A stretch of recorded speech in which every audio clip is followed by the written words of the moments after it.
Hola a todos, bienvenidos a otro video de Corvaux Bonsai. Estamos en esta super serie de introducción al bonsai que espero que les esté sirviendo. Ya tenemos un mes y medio en esta vorágine de aprender a hacer bonsai desde cero. En esta serie en la cual estamos aprendiendo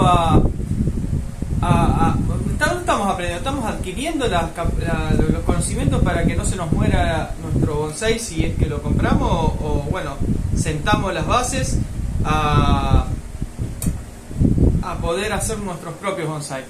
En el video de hoy vamos a hablar de un tema muy polémico.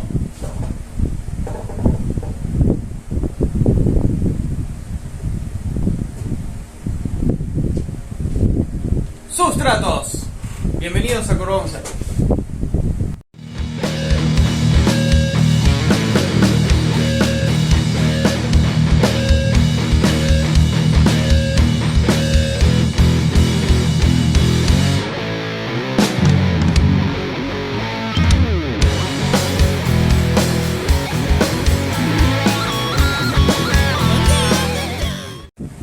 Hola a todos, bienvenidos a Corvaux Bonsai. Hoy el tema es de sustratos y la verdad que es bastante largo, así que no sé si lo voy a poder hacer en un video solo.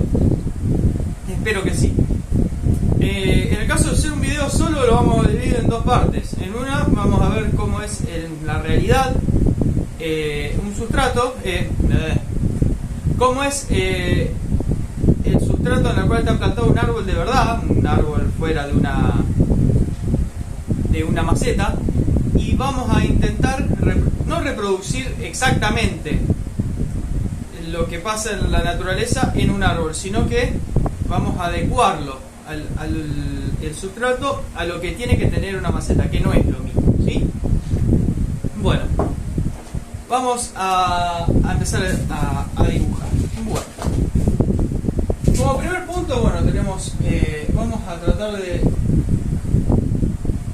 hacer una esquematización de cómo sería un árbol realmente. Nosotros tenemos el árbol por arriba de la superficie, ¿no es cierto?, de la tierra, y por debajo de la tierra tenemos bueno, el sistema de raíces.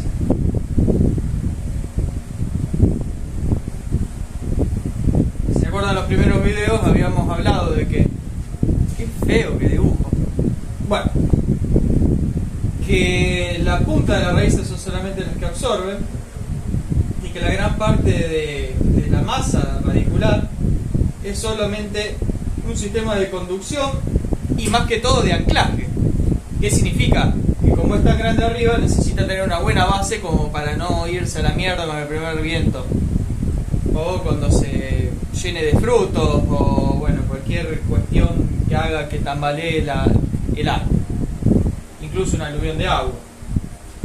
Por lo tanto, a nivel de la naturaleza, el árbol necesita esta raíz, digamos, lignificada, suberificada, que habíamos hablado ya en los primeros videos.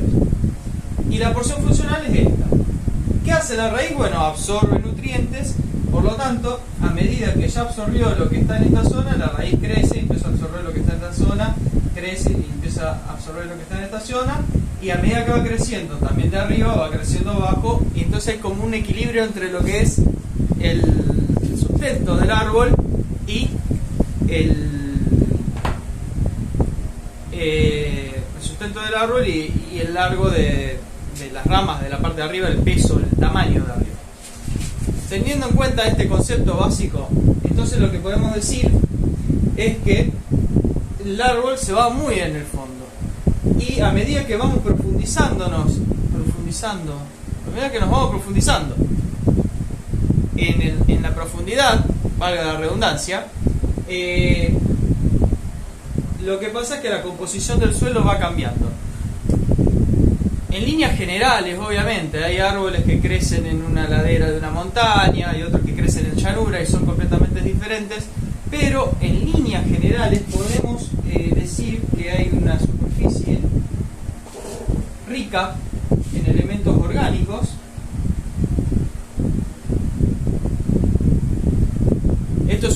generalidad, ¿no? Y a medida que vamos profundizándonos, no sé si es correcto ir profundizándonos o irnos profundizando.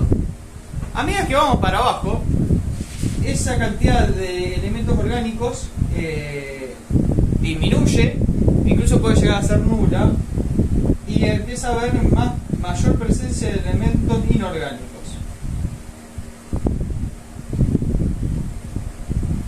Y prácticamente la presencia de elementos orgánicos es solamente en una pequeña superficie, que es donde caen las hojas, todo el material en descomposición, hojas de otros árboles, este mismo, animales muertos, materia fecal, y toda clase de elementos orgánicos que a medida que se van apilando unos sobre otros, se van descomponiendo. Tenemos un grupo de hongos, ¿no es cierto?, que va ¿cómo se dice?, a descomponer todo esto y va generando materia inorgánica, que es la que absorbe el árbol.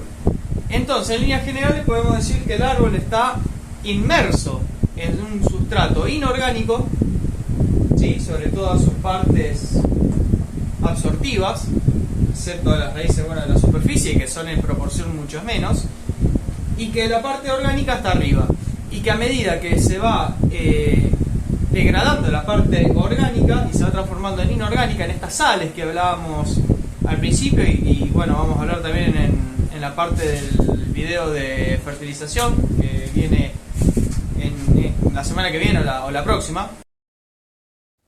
Llegaste hasta acá, así que vas a tener que hacer un par de cosas. Primero, si te gustó el video, le das me gusta. Si te sirve, lo compartís en redes sociales con tus amigos y todo esto. Dejá en tu comentario tu sugerencia, que yo las leo para este o próximos videos. Y después suscribite. O sea, toda esta información gratis, mínimo, suscribite. Y otra cosa más, si te interesa comprar herramientas del exterior, les dejo un link abajo con un descuento. Si se registran en tienda mía con ese link. Y bueno, les dejo seguir disfrutando el video. Y bueno, no se olviden de compartir. Compartan, que el conocimiento está para distribuirse. Nos vemos, sigan con el video. Entonces, como que las raíces están ahí, como tratando de agarrar lo que venga de nutrientes desde arriba. Eso es en la realidad, ¿no es cierto?, en el campo, por decirlo de alguna manera. Por lo tanto, nosotros lo que tenemos es, vamos a hacer un gráfico de torta, ¿no es cierto? Insisto, lo ideal, esto es una generalidad. Obviamente que si hablamos de un ciprés de los pantanos que está en el medio del pantano, van a ser en medio de una ciénaga, estas proporciones van a ser distintas, al igual que si hablamos de un árbol que crece en un acantilado. Pero básicamente tenemos que la Tierra se compone de un 50% de elementos sólidos. Vamos a poner un 50%. Y vamos a llamar al otro 50% de elementos que no son sólidos, que también es un 50%. ¿Qué elementos son estos sólidos y no sólidos? Bueno, los sólidos son un 45%, más o menos, son inorgánicos, y el 5% es orgánico. Llámese humus, compost, una mezcla de ambos, pinocha, resaca de río, hojarasca, animales vivos, bacterias. Solo un 5%, que es esta superficie. Abajo es todo inorgánico: arcilla, arena, grava, roca. El otro 50%, vamos a poner que un 25% es agua, y otro 25% es aire. Cuando el sustrato está más seco, la proporción de aire aumenta y la proporción de agua disminuye. Y cuando uno riega, aumenta la proporción de agua en detrimento del aire. Y esto es importante, ¿sí? Es importante tenerlo en claro. ¿Por qué? Porque cuanto más agua tenga un sustrato, menos aire va a tener, y cuanto menos aire tenga, más probabilidad de que se pudra, ¿sí? Hay videos ya en el canal sobre putrefacción. Y bueno, básicamente los elementos no sólidos se intercambian entre sí, o sea, están como en un equilibrio. Y los elementos sólidos están representados por una pequeña cantidad orgánica y una gran cantidad de inorgánico. Esto es, en líneas generales, lo que pasa en el campo, con sus salvedades, obviamente, que no son todos iguales. Por lo tanto, ya podemos dejar ver que hay sustratos, o sea, agua y aire va a estar representado por el espacio que hay entre cada una de las partículas del sustrato que nosotros usemos. Por más que a veces hablemos de tierra, no es tierra, ¿sí? Vamos a llamarlo sustrato para no confundir, porque tierra es un tipo de sustrato también. Entonces a veces lo podemos llegar a usar como sinónimo, pero en sentido estricto no lo son. Bueno, entonces,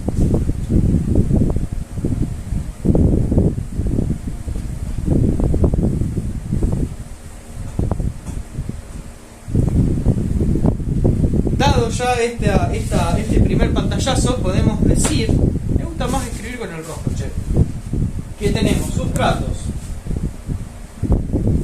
Verdad que yo escribí sustratos arriba. Espero que se vea todo esto, ¿no? Tenemos sustratos orgánicos,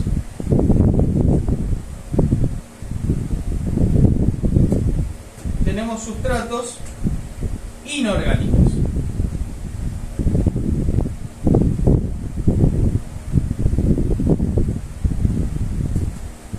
¿Cuál es mejor y cuál es peor? Bueno, lo vamos a ir dando en los próximos videos. Hay un video en el que hablo de todo esto.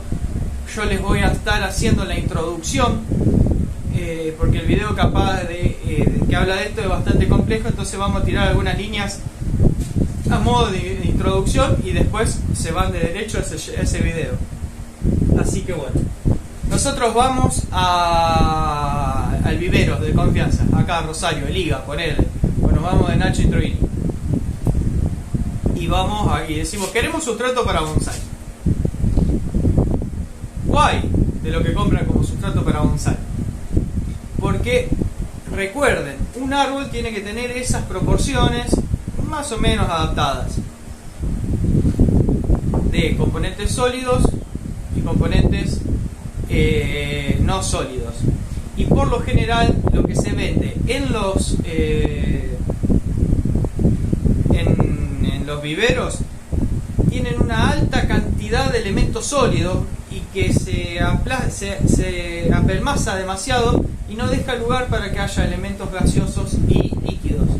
Se forma como un cascote y eso es altamente perjudicial para los bonsais.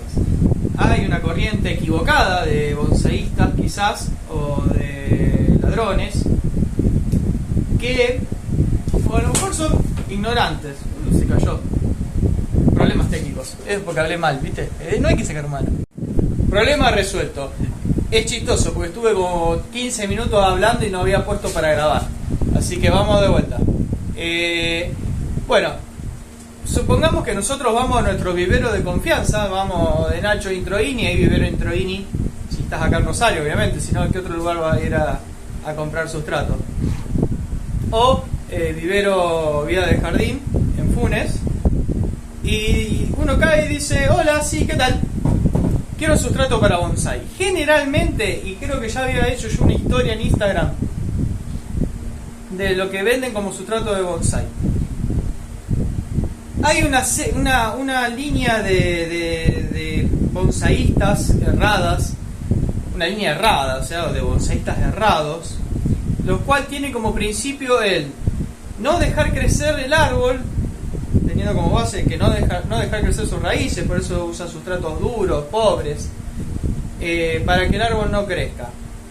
Eso es muy equivocado, está muy equivocado. ¿Por qué? Porque el árbol tiene que crecer a tope, tiene que estar al mango, tiene que ser capaz de soportar todas las podas que hacemos, los cortes de raíces, y tiene que responder con una brotación exuberante. O sea, nosotros lo que hacemos es mantener el árbol a raya en cuanto a crecimiento con poda, no con disminución en su ritmo de crecimiento.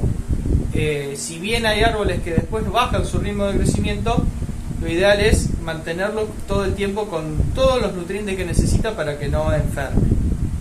Por lo tanto, ese sustrato que se apelmaza, que se forma una piedra si uno no lo riega, o que cuando uno lo riega pasa el agua por los costados y llega hasta abajo, que muchas veces uno compra un árbol en un vivero y encuentra un mazacote. Esos son estrategias que tienen los viveristas para plantar, o sea, vender plantas que son para poner en el suelo. La idea es que la raíz abandone rápidamente ese mazacote y penetre en la tierra donde va a estar y se fije y se afirme bien, con la idea de tener raíces largas. En el bonsái nosotros vamos a tener las raíces circunscritas en la maceta, entonces no es que está mal lo que hacen los viveristas. El árbol tiene otro fin, está cultivado para otro fin. En cambio, nosotros en el bonsái lo que queremos es que el árbol quede circunscrito en la maceta. Entonces nosotros no solo necesitamos mucho aire dentro incluso de la maceta para que se oxigene, para que puedan producirse el crecimiento de las raíces dentro bien de la maceta y no alrededor de la maceta, haciendo esas vueltas interminables que hacen las raíces en el fondo. Así que, bueno, y otro tema también es el riego. En los viveros, con un poco que rieguen ya está. Mantener húmedo el cascote ese es relativamente fácil. El tema es cuando se te seca el cascote. ¿Qué mierda hace? ¿Cómo hace para que entre ahí? Tenés que sumergirlo, dejarlo metido en el agua. Bueno, me fui de mambo. Tenemos entonces dos tipos de sustratos a elegir. Tenemos los sustratos orgánicos,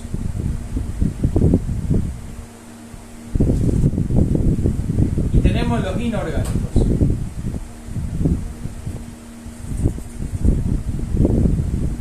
Vamos a hablar de los más frecuentes, de lo que uno va de Nacho y encuentra y compra. Vamos a hablar primero del compost. El compost es una sustancia, un sustrato que proviene de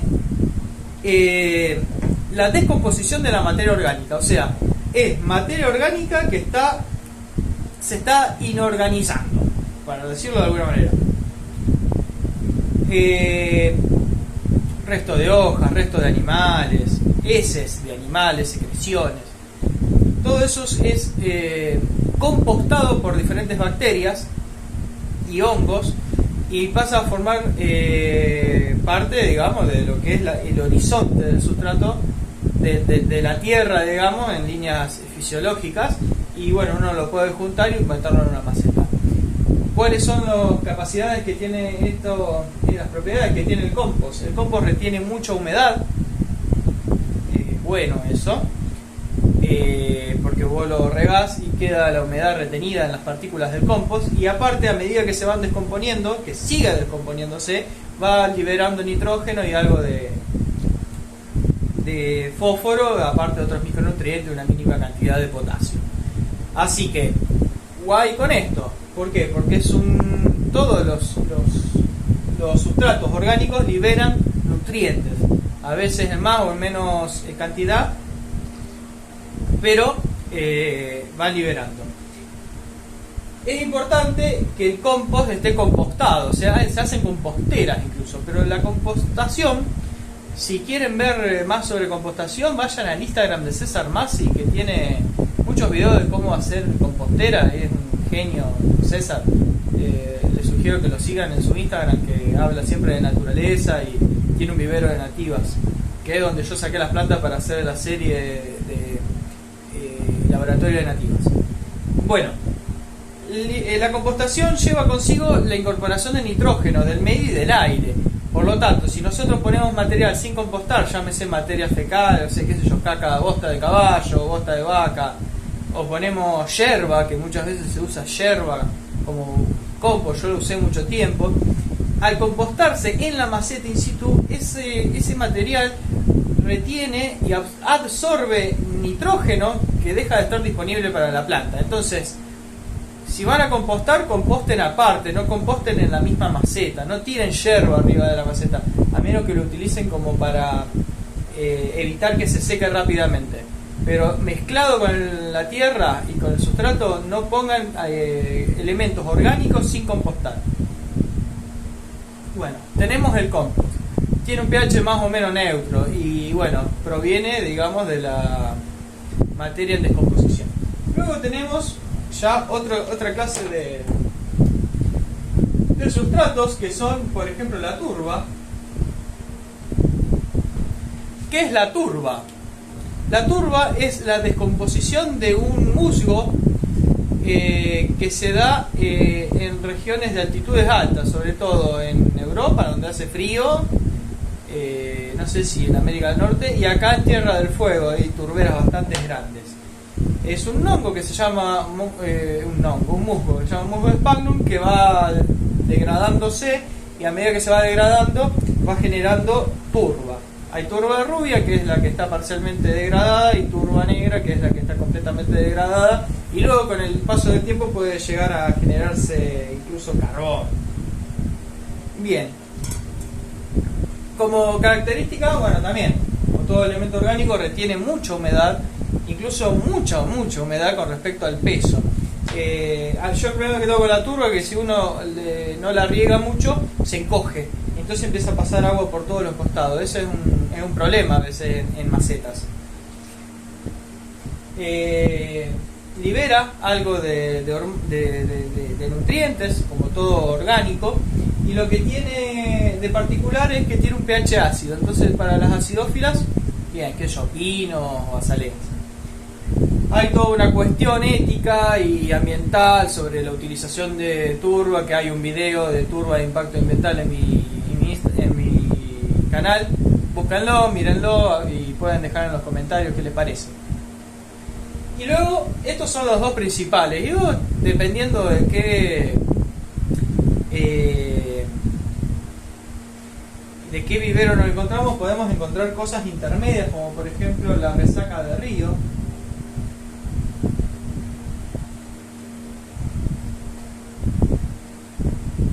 Que no lo probé mucho, interpreto yo que esto no está compostado, entonces podríamos llegar a tener esta reacción de retención de nitrógeno con respecto al aire, con respecto a, digamos, al aprovechamiento de nutrientes en la planta. Entonces, no sé, no lo probé. Si alguien lo probó, lo puede probar. Es todo lo que se encuentra al borde del río, hay hojitas, ramitas, yuyitos. Luego tenemos la pinocha, que son restos de cáscara y hojas y agujas de pino. También no sé qué tan compostado estará. Desconozco totalmente, por eso vamos a poner una línea acá como para separar. Luego tenemos otros orgánicos que no recomiendo para nada, y es la tierra de jardín.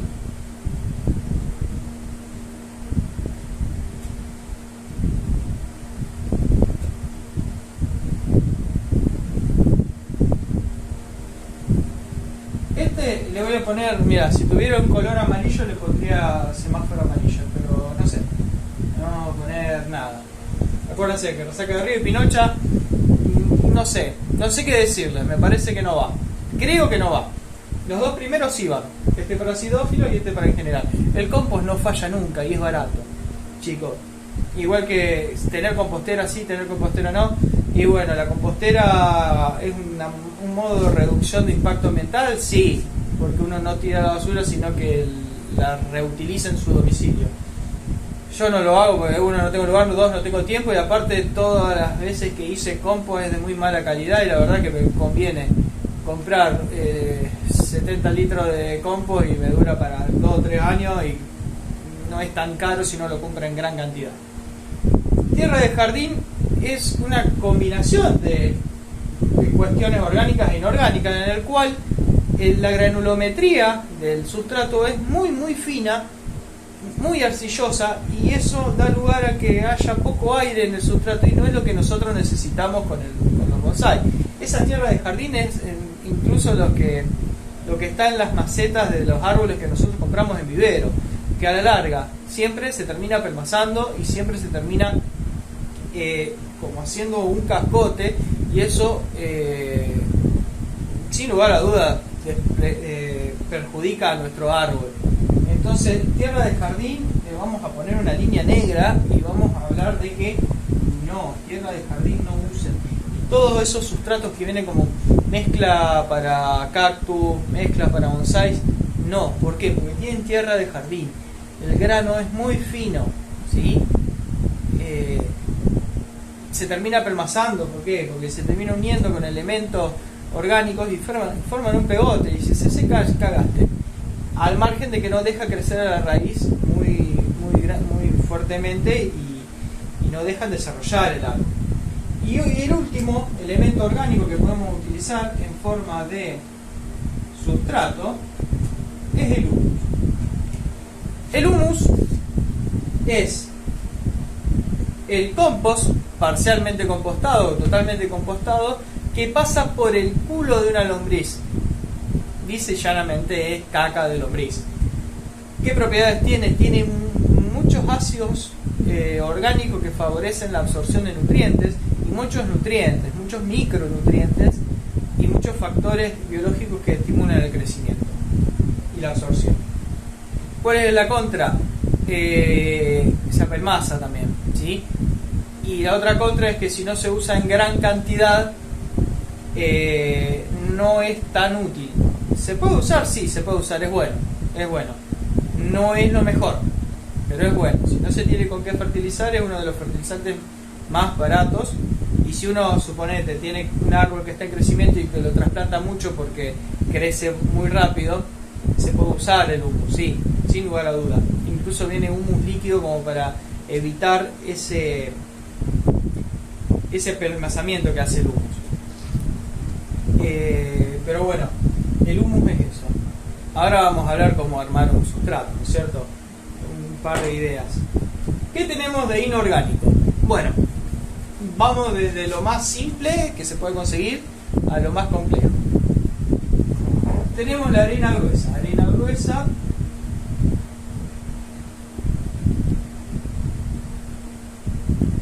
y entre paréntesis también se consigue como de arena de río. La de mar no, porque tiene sal, y la sal me va a deshidratar la planta. ¿Cuál es el pro de la arena gruesa? Es pesada, entonces la maceta no se te va a ir a la mierda al primer viento, sobre todo si el árbol tiene una copa grande. Pero tiene la contra de que no es poroso, entonces no retiene tanta agua, ni hablar del canto rodado, que no retiene nada de agua. Así que en ese sentido la arena gruesa sirve, podemos usar compost de arena gruesa, pero no es tan bueno como el siguiente sustrato inorgánico, que es la perlita. La perlita es un mineral el cual se lo expone a altas temperaturas y hace puff como un pururú, o un pororó, o un pochoclo, o un popcorn. Al estallar, explotar, se llena de microporos, que esos se llenan de aire, y cuando uno lo riega se llena de agua. Entonces, voilà, retiene un montón de líquido. El contra es que es muy liviano y se te va a llenar la casa de pelotitas de perlita con el primer viento que aparezca, cuando estas están deshidratadas, sobre todo las de la superficie, que se deshidratan a los 5 segundos de que uno lo riega. Los de abajo retienen bastante más tiempo. Lo ideal es hacer un 25 y un 75, un 30-70, o poner bastante perlita y ponerle un poco de compo en el medio, como para que tenga un poco de sustancia, retenga un poco más de humedad, y para que no se seque del todo, como para que haga una capa arriba un poco más coherente, que tenga más cohesión las partículas entre sí, ¿sí? Para que no se seque tanto. Hay un apartado acá que podemos hablar de perlita semi-expandida,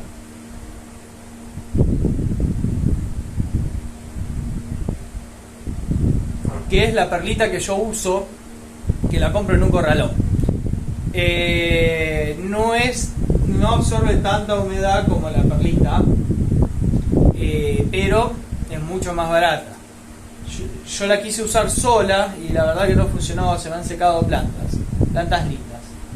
Incluso los llamadores que saqué el año pasado los puse en perlita sola y ahora me arrepentí, le puse compost arriba y se va a ir mezclando con cada riego y no veo la hora de hacer un trasplante de esas plantas porque la verdad que no retiene tanta humedad. Entonces, perlita siempre en combinación con turba o compost, mejor compost para mí, por la cuestión ambiental y por el pH, que con un pH neutro no le erramos. Y aparte el compost no compacta tanto. Incluso con mucha perlita la turba llega a compactar y después cuando uno riega es difícil penetrar. Apostamos un poco más y vamos por la vermiculita.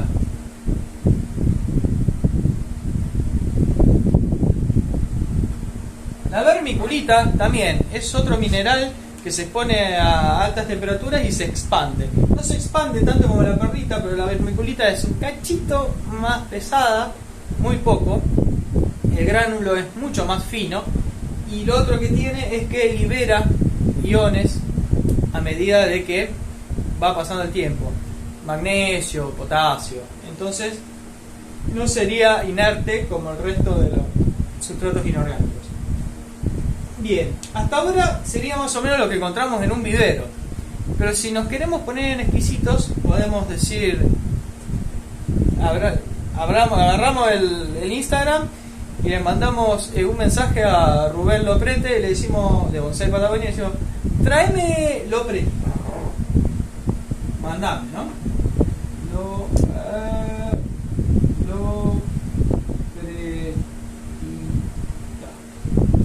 O podemos directamente mandar un mensaje a Domestic Bonsai, aunque creo que también Loprete vende pusolana. ¿Cómo es la Z? Pusolana. De la pusolana tenemos negra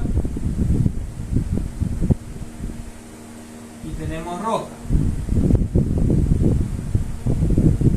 Bien. Prácticamente iguales, o sea, son... bueno, y después tenemos la piedra pómez o pometina, que acá no sé, o pómice, yo acá no encontré, pero básicamente estos sustratos, que yo llamo profesionales, no sé, profesionales de qué, pero ¿en qué consiste? ¿Vieron la piedra pómez, que es una piedra recontra porosa? Bueno, lo que tiene es eso, es una partícula, la partícula en sí, cuando uno la expone a agua, cualquiera de estas, la partícula se moja, ¿no es cierto? Y al mojarse la partícula, adquiere agua en toda la superficie, ¿no? Esto es lo que pasa en una partícula de arena gruesa. Pero si nosotros tenemos una partícula tal como la perlita, la vermiculita o estas que son sustratos volcánicos, que tienen una superficie, pero también tienen poros y en el medio y dentro tienen la capacidad de absorber agua. Entonces no solamente va a tener el agua de acá de la superficie, que es rápidamente intercambiable con el aire porque la superficie es grande en contacto con el aire, sino que estos poros también se llenan de agua. Entonces va a retener muchísima más agua que esto. Por lo tanto, si bien cuanto más poro más liviano, también cuanto más poro más retención de agua. Y el tema es que esa agua que tiene adentro está en equilibrio con la de afuera, por lo tanto no se ahoga tanto la planta, sino que eso se va a ir liberando de a poco. Estos dos sustratos son los ideales, ¿sí? Hay gente que lo mezcla con turba o con compost.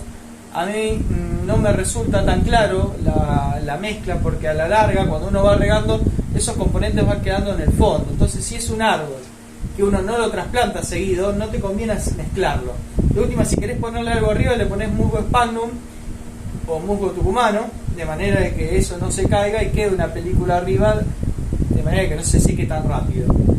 Pero si uno lo mezcla con turbo a compost, a medida que va regando se van a ir escurriendo hacia abajo y va a terminar con un rollo de raíces que alrededor de una torta de compost o de turbo. Bien, estos son los ideales en ese sentido. Entonces, ¿cuál es la diferencia entre la lopretita y la puzzolana? La lopretita retiene mucha más humedad, es mucho más liviana, entonces uno puede jugar con partículas un poco más grandes que va a tener la misma humedad que a lo mejor una partícula más chica de puzzolana. Al tener más grande la partícula va a estar más aireado, va a crecer más. En cambio la puzzolana es un poco más pesada, tiene menos, es menos porosa y retiene un poco menos de agua. Entonces a veces hay que usar partículas más chicas. Recuerden, cuando más chica la partícula, más agua retiene, ¿sí? Porque hay mayor cantidad de partículas dentro de un mismo espacio. Hacer la comparación. Si uno tiene, vamos a hacer una partícula cuadrada y vamos a hacer dos partículas cuadradas de una granulometría que es la mitad de esta. Entonces, esta partícula va a estar embebida de agua toda esta superficie. Y esta que tiene el mismo volumen, la superficie va a ser esta y va a ser esta. Entonces tenemos prácticamente un 25 o 30% más de superficie en un mismo volumen. Entonces, más pequeña la partícula, más humedad retiene. ¿Sí? Ese es el concepto. Y como son más chiquitas, el espacio entre ellos, en lugar de estar ocupado por aire, va a estar ocupado por más partículas. Por lo tanto, a un mismo volumen de maceta, por ejemplo, van a entrar más partículas y más cantidad de sustratos pequeños que grandes. ¿Por qué? Porque el espacio que podría estar ocupado por aire va a estar ocupado por más partículas. Entonces, más chica la partícula, más agua, menos aire. Más grande la partícula, más aire, menos agua. Ténganlo en cuenta. Más poro, más agua. Menos poro, menos agua. Entonces, de esa manera ustedes van teniendo en cuenta cómo ir idealizando su sustrato, ¿sí? Su sustrato ideal. Bien, y por último, lo que quiero dejar en claro es el sustrato, que es el universal, que es la Kadama.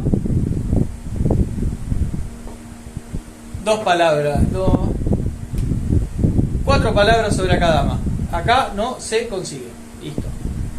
Es un sustrato que es de Japón, y la verdad que teniendo una cordillera tan hermosa y preciosa como es la cordillera de los Andes, con una actividad volcánica tan interesante y teniendo tantos sustratos volcánicos para utilizar, es como una gilada y traer la Kadama de Japón, con los costos que eso tiene, teniendo materiales y sustratos tan buenos acá para usar. Así que bueno, les dejo acá en los comentarios cualquier duda o pregunta. Si creen que es necesario otro video para explicar, porque creo que lo puedo explicar todo en este, me quedó un video de media hora. Si creen que es necesario otro video para explicarme, escriben las dudas en los comentarios. Y bueno, ¿qué uso yo? Me olvidaba de eso. Yo lo que uso es, si es un árbol que yo amo o un llamador y que yo le tengo mucho aprecio, lo que uso directamente es sustrato inorgánico. Directamente, lo planto en sustrato inorgánico solo. Lopretita, de preferencia, o si es un árbol muy grande que necesito que tenga cierto peso en la maceta, uso puzzolana. ¿Sí? Sola la puzzolana. Uso alguna micorriza, alguna cuestión que tenga que ver como para ayudar a enraizar correctamente, pero uso directamente la puzzolana, ¿sí? O directamente la lopretita y a regar. Si es un árbol que lo tengo para cultivo, que no sé si a veces, bueno, obviamente después vamos a hablar de fertilización, pero los sustratos inorgánicos es imprescindible fertilizar porque no tienen ningún nutriente, salvo algún nutriente que puede tener la vermiculita, el resto no tienen un nutriente. Entonces siempre es bueno utilizar fertilizantes. Yo prefiero los orgánicos, después vamos a hablar, pero yo cuando son plantas que, qué sé yo, esquejes, acodos, plantas que las tengo ahí como stock para algún día me aburro y me pongo a trabajar, yo las tengo en una mezcla de compost y perlita. La semi expandida porque es más barata, no porque sea mejor, y porque se vuela menos. Entonces mi mujer me reta menos. Entonces, yo lo que uso es compost, un 25%. Intenté bajarlo más, la verdad que se reseca mucho. El tema de usar perlita solo es que se seca rápido. Entonces, al tener un poco más de retención, siempre a un 70-30 o un 25-75, no menos de 25, ¿sí? Es más, me animaría a decirle que ya el año que estos trasplantes que voy a meter ahora, voy a meter 2 partes de esto y una de esta. Porque yo tengo problemas de riego, hay veces que no puedo regar y eso es muy malo. Así que vermiculita no uso porque o no hay o es un poco más cara. Arena de gruesa de río trato de no usar porque no es porosa. Uso mucho lutulita, uso lana. Turba, muy poco lo que uso, pinos, y tengo 2 pinos, o sea, lo usé en un momento. Humus a veces, muy pocas veces uso humus. Obviamente que esto ya dije que no, y tierra de jardín no uso. Así que bueno, espero que les sirva, y los espero en los comentarios. Le dan a like si les gustó, lo comparten si les sirvió, se suscriben al canal, si quieren ser miembros del canal se pueden unir, si me quieren invitar a un cafecito me pueden invitar. Qué mangueada, cara duré que es eso, pero bueno, ahí estoy, espero sus cafecitos. Y bueno, nada más, nos vemos en el video que viene y saludos.